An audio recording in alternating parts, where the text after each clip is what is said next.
welcome back to the Rules of Engagement. I know today's episode is a little bit shorter. It was a very short series we had between Ranking Prime and Gumiho. But we've had a lot of great episodes, especially yesterday's episode was a longer one. A lot of really cool strategies and tactics used by both players there.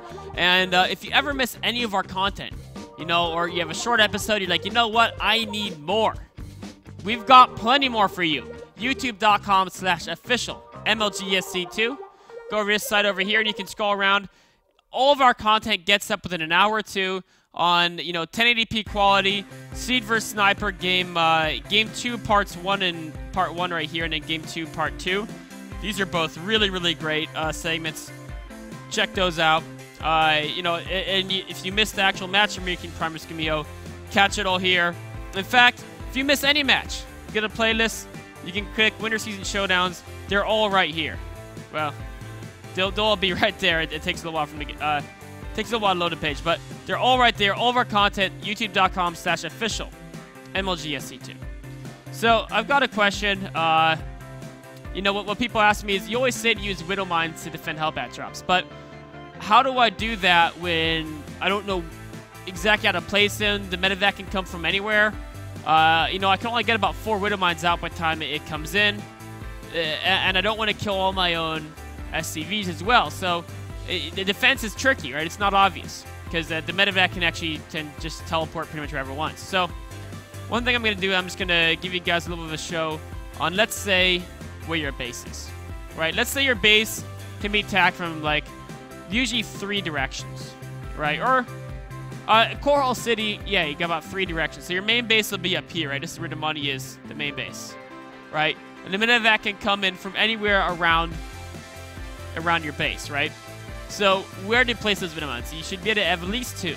Let's say you only have 2. I mean, you likely have more, but let's say you only have 2 Widow Mines. You gotta have a Viking too, because a Widow Mine doesn't one-shot a medevac. What you do is you place your Viking right here. Boom.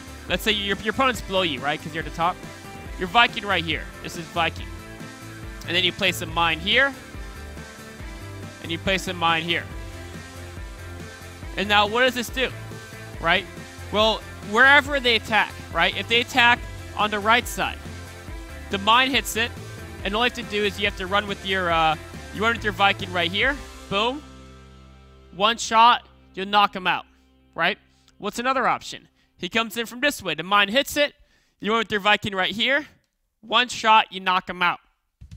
Easy, because the Viking takes 1 shot. Widow Mine hits, it'll kill medevac. So those 2 things work. What if he goes through the Viking? If they unite afterburners, the Viking can't take him out alone. What is what you do? You send this Widow Mine this way, not all the way to the middle, just a little bit.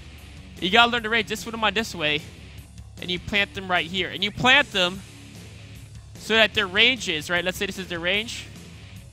Well, that circle got bigger than I wanted it to, but this is the idea. The ranges try to basically meet, but you don't want them to overlap, right? As long as these ranges meet here, their medevac, he has to go around, and then the Viking, of course, can get those extra shots on him. So you want to make that Venn diagram, but the ranges just perfectly meet. The Viking has to go all the way. The medevac has to go all the way around if he sees them moving. If he goes all the way around, the Viking gets a lot more shots off.